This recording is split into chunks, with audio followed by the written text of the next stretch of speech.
Mais malgré votre ignorance, notre ignorance, ça fait 40 ans, 50 ans pour d'autres, 60, 20 pour d'autres, qu'on n'a pas encore développé une idée d'impact. Chez nous, on dit, la tête est au-dessus du corps, mais c'est le cœur qui porte la tête. Le cœur dirige la tête. Vous avez fait une bonne fabrication de la tête. C'est bien poli votre tête là. Mais le cœur n'a pas été travaillé. Conséquence, vous aurez eu un résultat. Vous aurez une bonne direction de votre tête. Voilà de quoi souffre l'Afrique. Voilà de quoi nous souffrons chacun dans son ménage, dans son travail, dans sa vie, en permanence. À côté du cœur, une prison. Cette prison qui est au fond de chaque être humain s'appelle l'instabilité émotionnelle.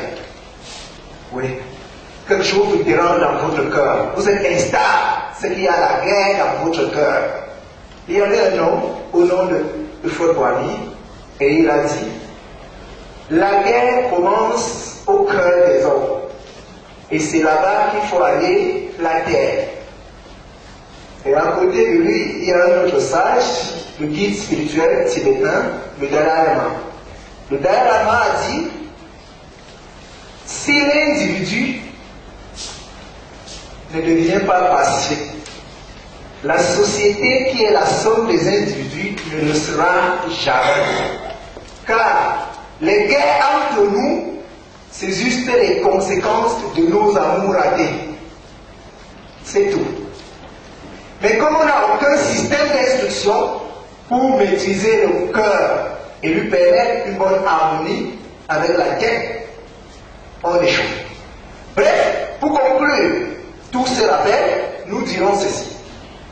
Trois corps, dont chacun a un potentiel infini, résident en vous, en chacun de vous, en chacun de nous. Et pour y sortir de cette famille, la performance la plus élevée dans tous les domaines, il vous faut arriver à créer l'harmonie dans cette famille. Ils ont appelé ça à l'église la paix intérieure. Et c'est de cette harmonie que va apparaître la confiance en soi, la confiance véritable. Quand vous sentez cette confiance, vous sentez que vous pouvez porter cet autel avec les mains. Et effectivement, en situation réelle, vous pouvez déplacer cet autel. C'est un problème d'action. Pour sentir cette force infinie, il faut créer cette harmonie. Et ça passe par ces deux premières étapes. Et la suite, c'est pour vous montrer comment on peut utiliser cette énergie infinie pour profiter de sa vie. Voilà le travail. Ces trois hommes ont des missions bien spécifiées. Le premier corps, qui s'appelle le corps émotionnel, dont les chrétiens appellent l'âme, qui agit avec les désirs, les sentiments, les émotions, n'a qu'une seule mission, créer. Voilà son travail. Je veux une voiture. Voilà ce qu'il fait tous les jours. Je veux une femme. Je veux la nourriture. Je veux aller à Yaoundé. Voilà, il désire les choses. C'est toi que je veux. Voilà comment il fonctionne. Il ne sait pas comment on peut faire pour que cette chose soit à lui.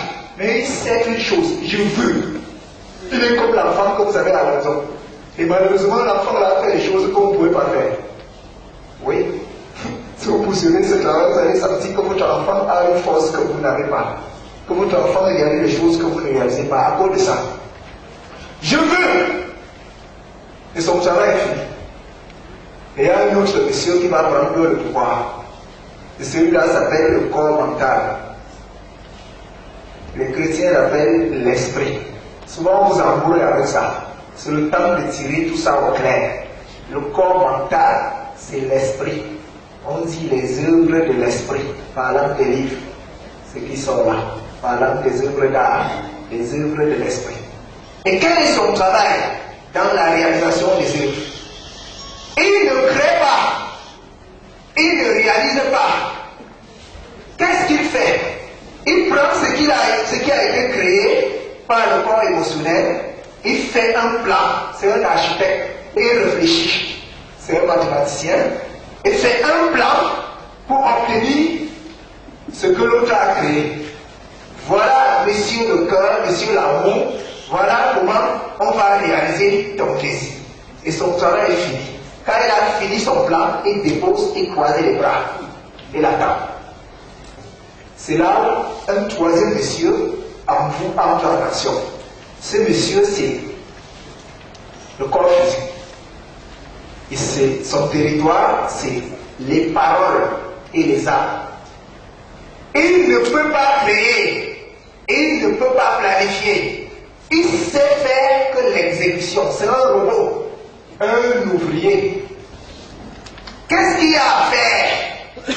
Va vous chercher le maïs là, marche comme ça. Et il prend le plan, il regarde.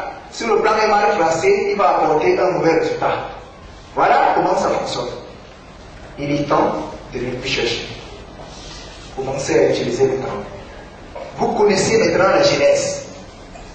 Voilà où commence le développement personnel. La performance, c'est l'union des trois corps. On a vu comment on peut accéder à ce potentiel avec la confiance en soi. Aujourd'hui, il est question d'utiliser ce potentiel à des bonnes fins, positivement, pour des résultats honorifiques. Chacun est maintenant connecté et vous savez de quoi il est question. Et si vous ne le savez pas, vous allez chercher maintenant et trouver.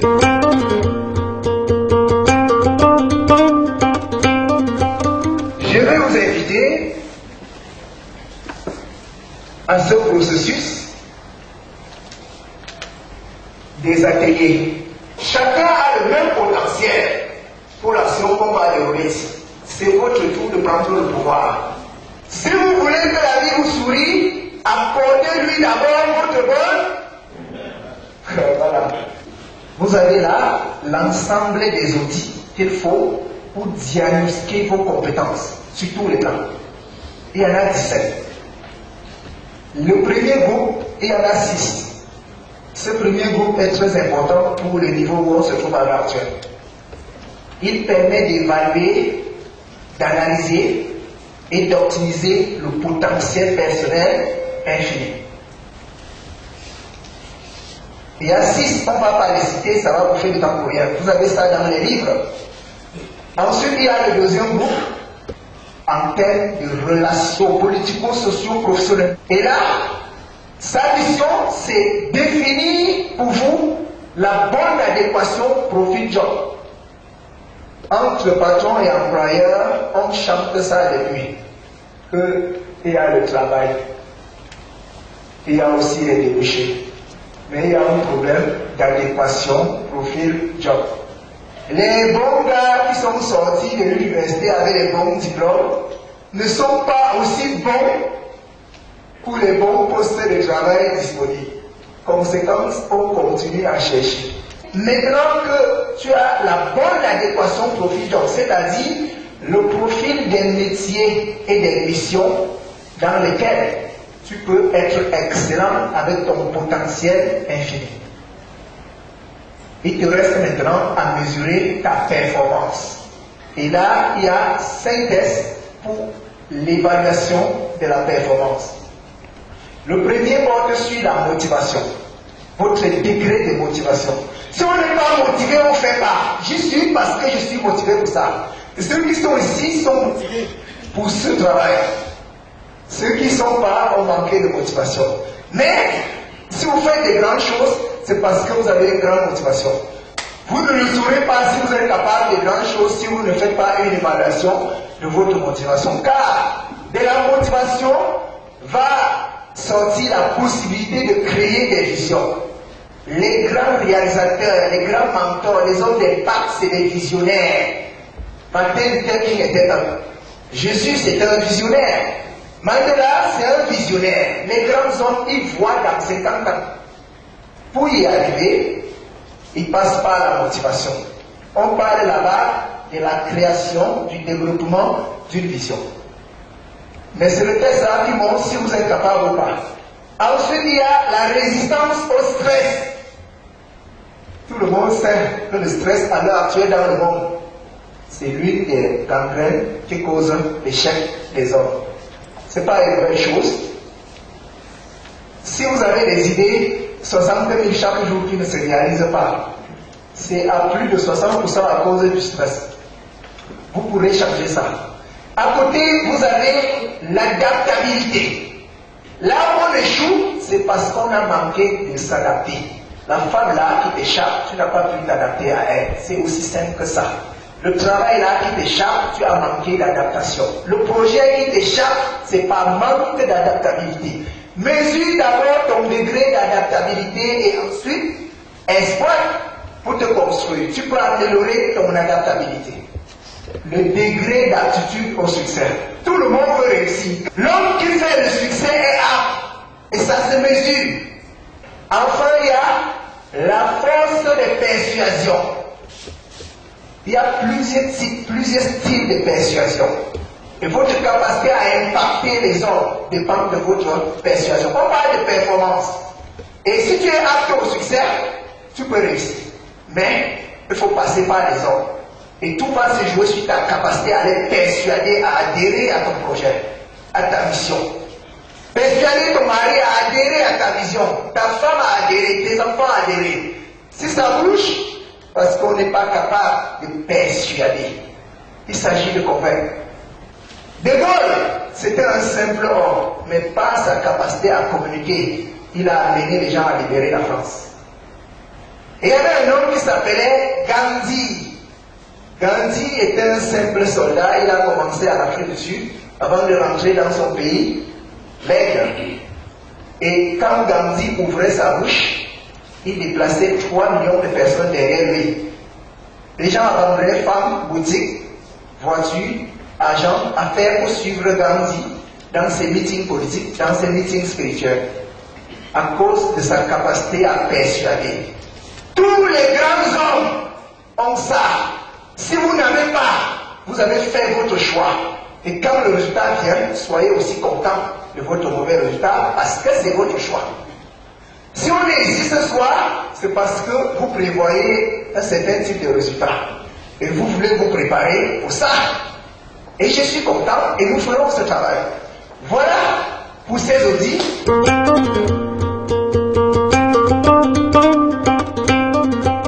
Notre mission de ce soir, c'est 7 points. L'introduction, on est en train de finir. La définition de l'attitude positive, même de l'attitude négative. Et après, les objectifs, la rentabilité de l'attitude positive. Qu'est-ce qu'on gagne si on est capable d'être positif tout le temps? Un travail aussi sérieux que si on voit ce qu'on gagne. Et les gens sont ici parce qu'ils ont imaginé un certain profit de ce secteur. Ça va se jouer au point 3, au point 4. Maintenant qu'on sait ce qu'on gagne, il faut savoir ce qui nous a souvent empêché, les causes et les conséquences. Ça va vous étonner, d'autres écoutent pour la première fois, mais ça résonne dans le cœur comme si c'est là depuis. Et enfin, l'impact de l'attitude positive dans la conquête du succès. Chacun veut réussir, on a déjà vu, mais comment réussir à partir de l'attitude positive? De toute façon, ces 5 gars, c'est votre boss, c'est votre collaborateur, c'est votre femme, votre mari, c'est votre beau-père, votre ami. Quand vous avez vos problèmes, vous posez chez eux. Chacun donne sa contribution. Mais, même si on vous donne la solution qui vient du paradis, personne ne viendra impacter ça dans votre vie. C'est à vous de prendre les différentes contributions et les utiliser. Il faut bien se nourrir, aller à l'église tous les jours et être en confiance. Avoir une grande influence sur ses semblables et avoir un grand titre honorifique. Nous vous avec beaucoup de titres. Monsieur Dieu propose qu'il faut être d'une famille bourgeoise, être un politicien africain, avoir des amis bien situés et être dans une loge. Alors que monsieur E propose qu'il faut développer et préserver une personnalité charismatique, un caractère de dompteur, un mental de visionnaire et une intelligence de serviteur. Pour propulser vers les sommets des grandes réalisations, uniquement par vos pensées. Quelle est la bonne ou les bonnes solutions? je vous remets le pouvoir. L'idée numéro B. Il faut être en confiance et savoir réussir le défi numéro 1 de la vie. Savoir rester positif tout le temps et en toutes circonstances. Très bien, merci monsieur le consultant. Ici, c'est un terrain d'action. Tout ce que vous faites, je dis compte. Nous disons, l'homme est à l'extérieur la photocopie exacte de son intérieur. Alors si vous êtes en confiance, prenez le micro, affirmez-vous, présentez-vous. Je suis monsieur tel, ou je suis madame tel, ou encore bonsoir tout le monde. Ça crée la confiance. Ça crée aussi cette attitude positive. Merci. Je suis monsieur Zébadé Serge, responsable qualité à Unalor. Merci monsieur Zébadé. Je ne peux pas, disons, faire mon choix de tout ce que je vois là. Je peux juste faire ma part de vision. C'est votre choix. Voilà. C'est intéressant. Je propose que dans la vie de tout ça, il faut rester optimiste. Il faut rester optimiste. Si on veut réussir. Si on veut réussir, il faut être optimiste. Très gentil. Merci à monsieur Zébazé. Nous apprécions votre contribution, nous apprécions aussi une alors que vous envoyez ici. Je suis Martin Florent Douda, coach en communication et spécialiste en gestion des ressources humaines. Je pourrais ici accepter la consultation de monsieur E. Oui. Pourquoi? Parce que la vie ou les événements qui se présentent à nous ont besoin de personnes charismatiques, que ce soit en situation heureuse ou malheureuse. Alors il faut pouvoir avoir un caractère de dompteur, un mental évidemment de visionnaire et une intelligence de serviteur. Ça c'est mon choix. Merci. Capital, quatre valeurs à travailler. Mais comment on y arrive? Il y a un problème. Comment on y arrive à ces valeurs? Comment on fait pour être un docteur, pour être un visionnaire? Donc, le problème reste parti. Je félicite l'intervention du coach Martin. C'était très intéressant. Merci encore pour cette bonne contribution. Je dis bonsoir à tout le monde. Merci, bonsoir. Merci, monsieur le coach, de me donner ce pouvoir. Je suis monsieur Tenda Fongan Claude, personnel de santé, spécialiste en planning familial, spécialiste en nutrithérapie, chevalier du mérite camerounais. Magnifique. Laisse-moi commencer. Voilà. J'ai choisi le consultant B et E. Parce qu'on ne peut pas réussir avec le consultant E sans avoir la confiance en soi qui est la clé de n'importe quelle réussite sur cette terre. Merci beaucoup. Ce gars a déjà fini ce projet. Il ne fait pas ça au hasard. Donc, c'est un échantillon. Je préfère appeler ça. Parce que ça va permettre à ceux qui sont encore en train de lutter de savoir qu'on est là dans un trait qui porte des fruits. On fait pour avoir la confiance en soi. Donc, ils ont la possibilité de la confiance en soi. Par conséquent, s'ils ont l'attitude positive qu'on développe aujourd'hui, les deux réunis, vous pourrez développer facilement ces quatre valeurs des grands hommes. Le succès va vous chercher. Merci. Nous passons à la problématique numéro 2, c'est la définition de l'attitude négative. Et il y a nos 5 consultants, monsieur A. L'attitude non positive, c'est quand on n'a pas peur, quand on ne doute pas, on ne décourage pas et on ne désespère pas. Pour monsieur B, c'est la façon dont vous percevez les humeurs des autres. Pour monsieur C, c'est là de prendre la vie du bon côté, mais seulement devant les situations non positives et les situations de non-succès. Pour monsieur D, c'est une réaction émotionnelle, mentale, verbale et physique non positive face à une information, une situation, un événement de la vie. Et qu'il réagisse favorablement. Et la pensée de monsieur Joseph Desfarges dit, un homme angoissé, stressé, fâché ou déprimé ne pose pas les bons actes. Nous le savons, sauf si vous avez déjà vu quelqu'un fâché qui pose les bons actes. Attendons la réponse D. elle a des éléments qui pourraient nous aider à trouver les éléments une attitude non positive. C'est une réaction émotionnelle, mentale, verbale ou physique non positive face à une information, une situation et un événement de la vie. Ça, c'est un élément de réponse. Avoir l'attitude non positive, c'est se lamenter sur les événements imprévus. Donc, ici, c'est un élément de réponse. Ceci, la réponse B. Donc, s'il faut prendre une réponse ici, on va prendre la B. Merci, M. Quaquet a fait une très bonne intervention. M. B nous montre que l'attitude non positive, c'est être coincé sur les trois plans. Voilà ce qui caractérise l'attitude non positive. Parce que de nos émotions, nos pensées, nos paroles et nos actes vont découler nos résultats. L'attitude positive, c'est quand on a un bon self-control et un meilleur sang-froid. Et pour M. B, c'est la capacité à transformer les obstacles en opportunités de façon permanente. Pour M. C, c'est l'art de prendre la vie du bon côté devant les situations négatives ou les échecs. Et pour M. D, c'est une réaction émotionnelle, mentale, verbale ou physique positive face à une information, une situation ou un événement de la vie. Alors que pour M. E, l'attitude positive est l'ange de la foi constante. L'arbre universel pour construire en toutes circonstances la permanence de son bonheur. Nous avons un soutien du Dr Emile Cohen.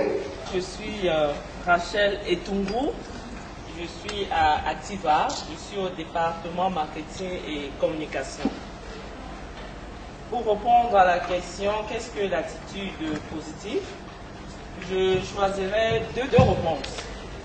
La première réponse que je choisirais, c'est une réaction émotionnelle, mentale, verbale ou physique positive face à une information, une situation ou un événement de la vie.